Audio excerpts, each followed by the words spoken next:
My girlfriend deleted my mom's final voicemail because she was jealous, so I made sure. She'd never be part of my healing again. I'm a 28-year-old guy. And my mom passed away 2 years ago suddenly, without warning, heart attack. One minute she was texting me about some dumb TV show we used to watch together, and the next I was identifying her body in a sterile hospital room that still smelled faintly of disinfectant and latex gloves. We were close. She raised me on her own after my dad bailed when I was 6. No child support, no weekend visits, just a postcard one Christmas and silence after that. She was everything: my parent, my cheerleader, my compass.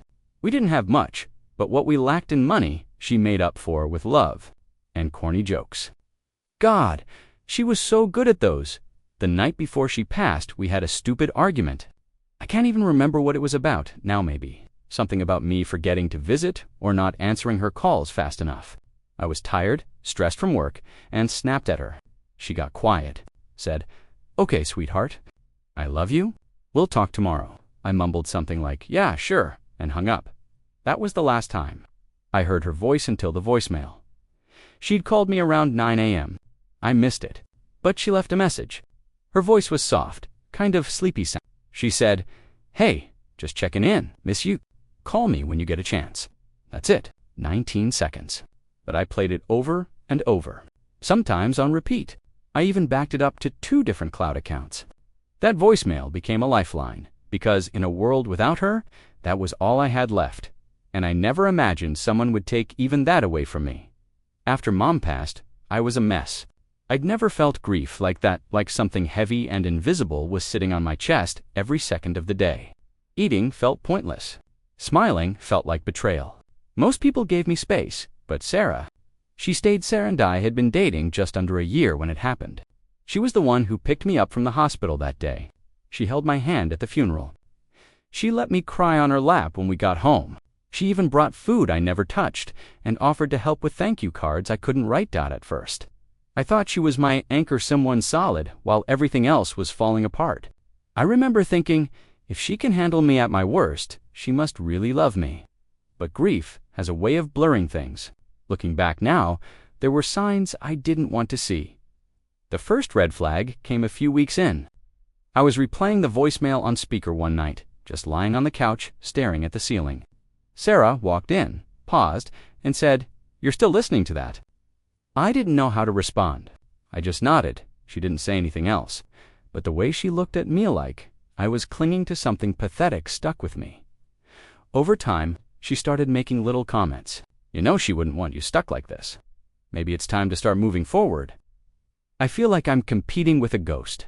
I told myself she meant well, that she was just trying to help me heal. But something about the way she said it didn't feel like love. It felt like pressure, like she was trying to speed up a process that had no finish line. And something inside me started to retreat. I didn't tell anyone how often I listened to it. The voicemail. That 19-second recording became my anchor in the storm. Some people light candles. Some visit cemeteries. I hit play. Every month, on the 12th the day she died, sit alone in my room, headphones on, and listen to her voice like a prayer. "Hey, just checking in. Miss you. Call me when you get a chance." That tiny message held the last trace of her warmth. I could hear her smile in it. I could almost feel her in the room. I backed it up obsessively once to the cloud, once to an external hard drive. I even emailed it to myself with the subject line, "Don't delete this." I never played it on speaker again, not after Sarah's reaction. I told myself I was just being private, but truthfully, I was protecting it. From her, I started noticing little things though. My phone wouldn't be where I left it. Apps were open that I hadn't used. My gallery showed signs of someone scrolling through recently viewed files. I asked Sarah once jokingly if she'd been snooping.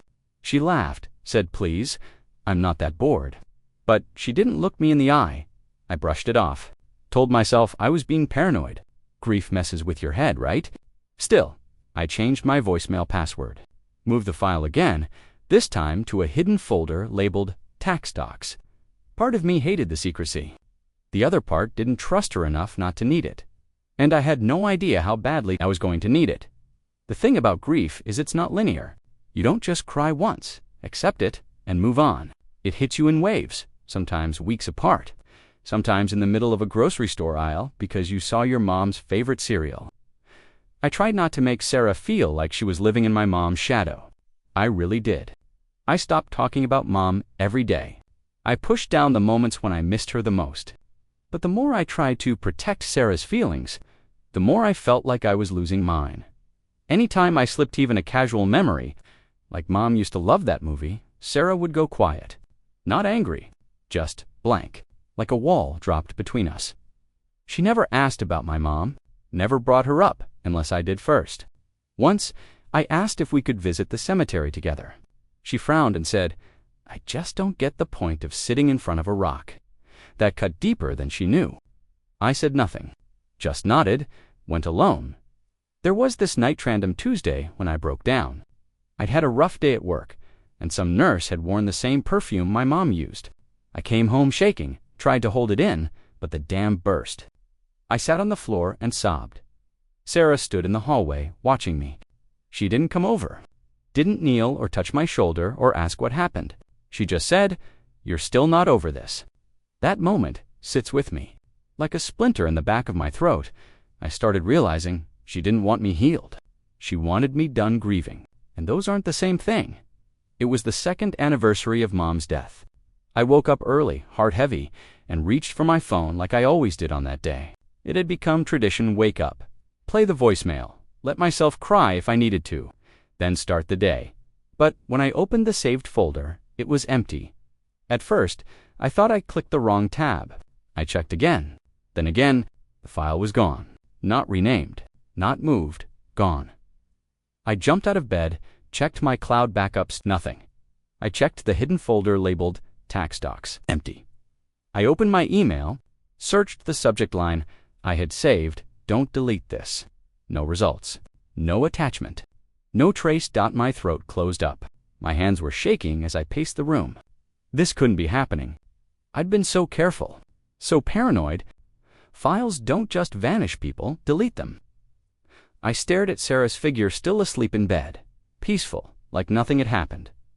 I didn't want to believe it, but my gut screamed something else. I sat down beside her, gently nudged her awake. She blinked up at me, confused, and I tried to keep my voice calm. "Hey, have you seen anything weird on my phone lately? I think a file went missing." She sat up slowly, rubbed her eyes. "What file?" "My mom's voicemail." She paused just a second too long, then said, "No, maybe your phone glitched." It was the hesitation that got me, not the words. The flicker of something across her face before she answered. And in that moment, I knew deep in my bones that she was lying. I didn't sleep that night.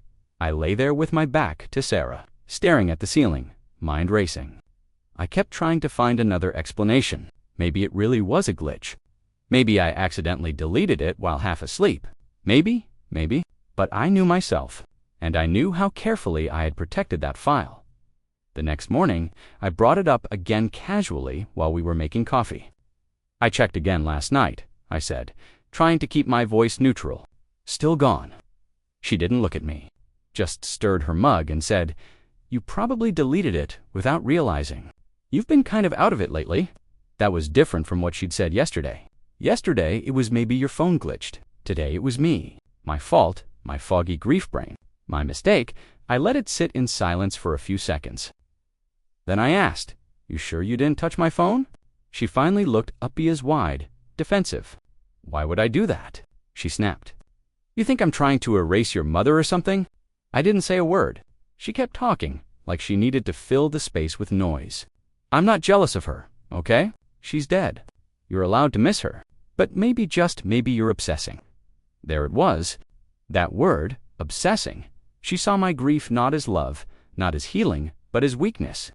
As something messy and inconvenient that was getting in the way of her version of a perfect boyfriend. I didn't have proof. Not yet, but I had instinct. An instinct told me this wasn't an accident. It was a choice. We didn't talk much for the rest of the day. Something had cracked open between silent, invisible, but wide. She acted normal. To normal, like nothing had happened. Like I hadn't just lost the last piece of my mother's voice. That night, we argued. It started over something stupid, takeout or dishes. I don't even remember. But it escalated fast. I said something like, "You've been different lately," and she exploded. "Oh, I'm different," she shouted. "You've been emotionally unavailable for 2 years." I stared at her. "I lost my mom, Sarah. And I lost you," she fired back, her voice shaking. "You've been stuck in this grief bubble. Every day it's her this, her that. I'm still here, but I don't matter." I took a breath, trying to stay calm. "I never made you compete with her. You knew how close we were. You supported me, or at least I thought you did." Her arms crossed, jaw clenched. "I thought if I was patient, you'd come back to me. But you're still living in that voicemail. Like she's still calling you? Like you'd rather have her here than me." That's when it slipped out so fast, so raw, I don't think she even meant to say it. "If it were gone, maybe you'd finally stop clinging to her." Silence. I blinked. "What did you say?" I asked quietly. She looked away. "Nothing." "I didn't mean no," I said, stepping forward. "Say it again." But she didn't. She just stood there, breathing, refusing to look at me. And that was the moment I knew. She'd done it, not out of malice, but out of something uglier, jealousy. I didn't scream. I didn't throw things. I didn't call her names, even though I wanted to. I just stood there, frozen. It felt like she'd reached into my chest and ripped out what little piece I had left. The voicemail wasn't just a file. It was my goodbye, the one I never got to say. And she erased it because she couldn't handle not being the center of my world. She tried to spin it, of course. "Okay," she started, her voice trembling. "If I deleted it, I only did it because I thought it was keeping you stuck. You weren't healing. You were reliving the pain over and over again." I stared at her. "So you decided for me what healing looked like." She stepped closer, like proximity would soften her betrayal. I thought if it was gone, maybe you'd finally move forward. With me, toward something." I pulled away. "You could have told me," I said, voice low. "You could have said it was bothering you. That you needed more from me. But instead, you took the one thing I had left of her and erased it." "I was desperate," she said quietly. And in that moment, I realized something brutal. She didn't delete the voicemail to hurt me. She deleted it to win. It wasn't about love. It was about control. She couldn't stand that someone else, Steven, a dead woman, had a part of me she couldn't reach. And somehow, that made it even worse. Because now I wasn't just grieving my mother. I was grieving the relationship I thought I had. I told 2 of my closest friends, James and Tasha, what happened. I didn't even get through the whole story before James interrupted. "Bro, that's insane. You need to get out." Like yesterday, Tasha was quieter, but her eyes welled up. She knew what that voicemail meant to you. That wasn't just a boundary crossed. That was emotional sabotage. They both offered to help me move out. Said I could crash at either of their places, but I couldn't do it. Not yet. Not because I still trusted Sarah, but because I needed to understand why. I know that sounds stupid, like I was trying to make sense of something senseless, but I wasn't ready to walk away from what we had without peeling it back to the root. Sarah, for her part, acted like we could just move on. She cried. She apologized, sort of. Said she'd start therapy, that she'd make it up to me. But she never once offered to help recover the file. Never looked into backups. Never even said the words, "I'm sorry I deleted it." Instead, she said things like, "It's just a voicemail. She's not coming back. You have to let go." Each sentence felt like another punch to the gut. I wasn't clinging to the past, I was trying to survive it, so I started protecting myself in small ways. I moved important files off our shared devices. Changed the password to my cloud storage. I even downloaded a call recording app just in case. I didn't know what I was waiting for. Proof. Closure. One last confirmation that I wasn't crazy. But something in my gut told me this wasn't over. Not yet. It was a Wednesday. She was at work. I was home pretending to clean. I wasn't snooping, not at first. I just wanted to clear my head. But something kept tugging at me, this gnawing feeling that there was still something I hadn't seen, something I needed to see. I was changing the sheets when I noticed it, her journal. It was tucked between the bed and the wall, like it had slipped or been hidden in a rush. I froze. I shouldn't have touched it. I know that. But I did. It wasn't locked. No password. No boundaries. Just her words in blue ink, flowing page after page at first. It was harmless stuff. Work stress. Frustrations with friends. Then I hit a page dated 2 weeks before the voicemail disappeared. I can't take it anymore. Every time he plays that damn message, I feel invisible. I know she's gone, but she still takes up so much space. I wish he would choose me. I wish he'd let her go. Sometimes I think, if it were gone, maybe I'd matter again. My mouth went dry. I sat down on the edge of the bed, journal in my lap, heart pounding. She didn't say voicemail, but she didn't have to. I read the page again. Not just jealousy, not just insecurity, intent. She wrote it, she thought about it, and then she did it. Any lingering doubt I had evaporated in that moment. It wasn't a glitch. It wasn't grief. It wasn't a mistake. It was planned, and suddenly, everything in our relationship looked different.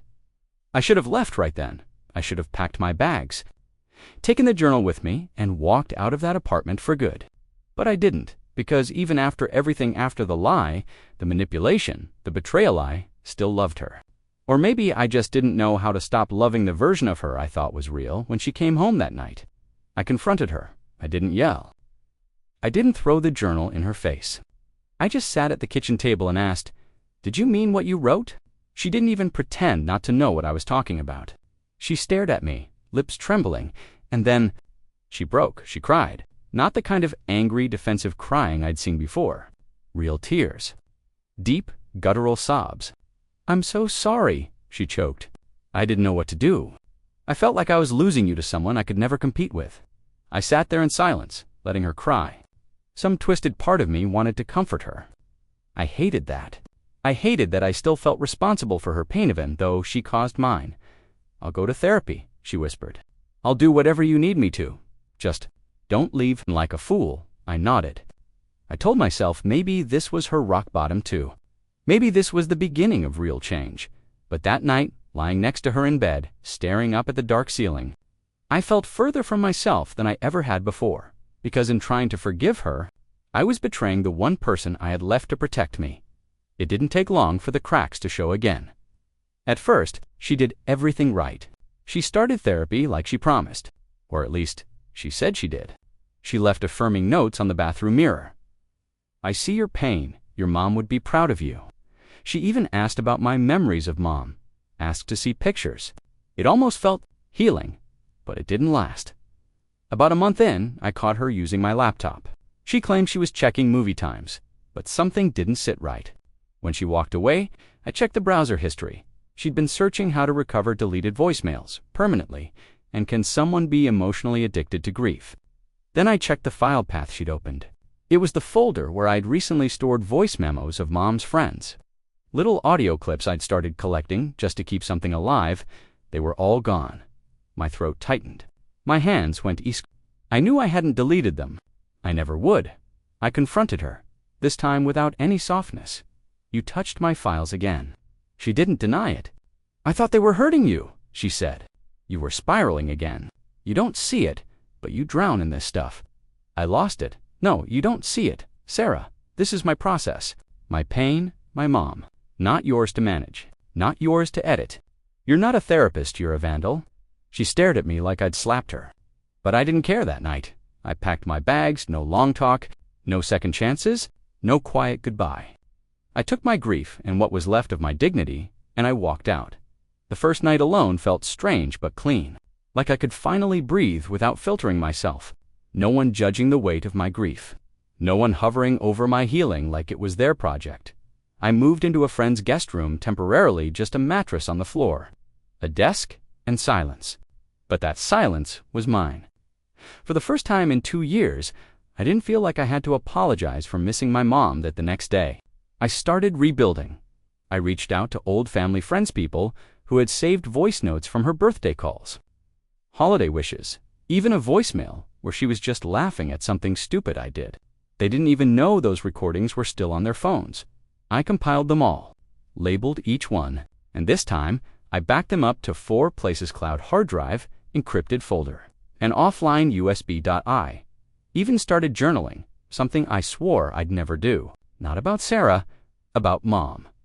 The stories I hadn't told anyone. The moments I thought were too small to matter. Turns out, They weren't. She may have deleted the voicemail, but she couldn't delete the memories. She couldn't take my relationship with my mother because it wasn't stored in a file. It lived in me, and every time I honored that, I was reclaiming something she tried to steal. I didn't seek revenge. I sought restoration, and I found it in the small, quiet corners Sarah never understood. A week after I left, I joined a grief support group. It was online, just a bunch of strangers with too much pain and not enough places to put it. I didn't speak for the first few sessions, just listened. Watched people break open and rebuild in real time. There was something comforting about it. The rawness, the vulnerability. No one rushed each other to move on. No one offered quick-fix solutions. They just held space. And sometimes, that's all you need. One night, a guy named Marcus shared how he lost his wife to cancer. He said he used to keep a voicemail of her singing their wedding song until his phone crashed and he lost it. He said the pain almost broke him, until he did something that shifted everything. He recorded himself responding to her, not just once, over and over. Letters, audio, even videos. He called it grief dialogue, a way to speak what was left unsaid. I thought it sounded weird, but I tried it. I sat in my room, hit record, and said everything I never got to tell my mom, that I was sorry for our last phone call, that I loved her, that I was still trying to make her proud. It wasn't perfect. My voice cracked. I cried halfway through, but when I finished, something in me shifted. I didn't feel healed, but I felt heard, even if only by myself. For the first time, I realized my healing never depended on Sarah's understanding. It didn't depend on that one voicemail. It depended on me. I never planned to share any of this publicly, but one night, after another grief group session, I opened Reddit, went to the R grief support thread, and started typing. It was raw, messy, more emotion than structure. I didn't name Sarah. I didn't need to. I just told the truth. I wrote about the voicemail, about the erasure, about the betrayal of someone who was supposed to protect my healing, not police it.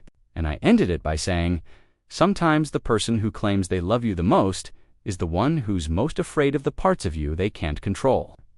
I hit post and shut my laptop. Expecting nothing by morning, there were thousands of responses. People shared their own stories, deleted voicemails, lost videos, notebooks thrown out by well-meaning spouses. Some were angry for me. Others just cried with me. But what hit hardest were the messages that said, your mom would be proud of how you chose peace. You honored her, even in the face of cruelty. Thank you for saying what I've never been able to put into words. For the first time in years, I didn't feel alone. Grief is isolating, but grief shared becomes something else. Not lighter, exactly, but more survivable. And strangely, that post gave me back what Sarah tried to take. My truth, not stored in a file, not waiting to be erased, but out in the open, unapologetic, permanent, and in that permanence, I found a kind of peace I didn't know I was still searching for. I don't listen to the voicemail anymore. Not because I don't want to be, because I don't need to. I hear her in other places now, in the way I double knot my shoelaces, because she used to say, loose shoes make lazy men. In the way I turn off the stove twice, just to be sure. In how I check in on people who go quiet, even if they say they're fine. That's her. Still here, still speaking through me. Sarah's long gone. We never spoke again after I left. She tried texting some generic apology with words like growth and healing, but I blocked her before I read the second sentence. Not out of spite, out of protection. I don't hate her, but I no longer excuse what she did. She taught me something, though, that love without respect is control in costume. That some people don't want to heal you, they want to fix you, shape you, quiet you, until you're easier to love. But grief doesn't work like that. Neither does love. My mom taught me that real love makes room. It doesn't erase, it embraces, it lets you be messy, broken, loud, silent, whatever you are, however long you need to be it. I still miss her, every day. But I don't chase her voice anymore, because now it lives in me. Not in files or voicemails. In the way I choose, forgive, and walk away when something threatens who I'm becoming. You don't always get to say goodbye, but you do get to decide what stays. And I chose her voice, not the sound of it, the truth of it. And that no one can ever delete again.